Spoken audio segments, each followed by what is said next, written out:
በጣም አዝናለሁ። በእኔ ምክንያት ይህ ሁሉ ህዝብ እንዲጨነቅ በማድረጌ በጣም በራሴ አፍሬያለሁ። ማንም ሰው ባያውቅና ባይሰማ በጣም ደስ ይለኝ ነበር።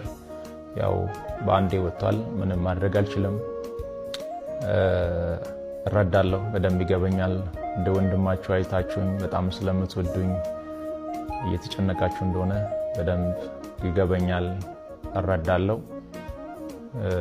በጣም የምትወዱኝ ከሆነ በጣም ለኔ የምትጨነቁልኝ ከሆነ አሁን የምላችሁ ነገር እንድታደርጉ በትህትና ነው የሚጠይቃችሁ። ለኔ በዚህ ሰዓት ምንም አይነት የገንዘብ እርዳታ ወይም ድጋፍ አያስፈልገኝም። ለኔ በዚህ ሰዓት የሚያስፈልገኝ አሁንም ደግሜ የምነግራችሁ የኢትዮጵያ እናቶች ጸሎት፣ የኢትዮጵያ አባቶች ጸሎት፣ የወጣቱ ጸሎት፣ ሁሉም በየእምነቱ እንዲጸልይልኝ፣ ሙስሊሞች ዱዓ እንዲያደርጉልኝ ብቻ ነው የሚፈልገው። ከዚህ ውጪ ግን ሌላ ነገር የሚሆን ከሆነ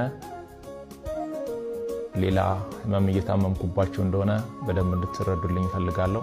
ከምንም በላይ እግዚአብሔር የእናንተን ጸሎት የእናንተን ልመና ሰምቶ እኔን እንደሚፈውሰኝ አምናለሁ። ለኔ የሚያስፈልገኝ በዚህ ሰዓት ላይ ይህ ብቻ ነው።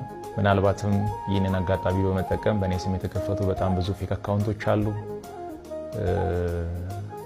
ገንዘብ እንዳይሰበሰብ አደራ ማለት እወዳለሁ። ይህንን መልእክቴ ደግሞ ለሁሉም አድርሱ፣ ጸልዩልኝ።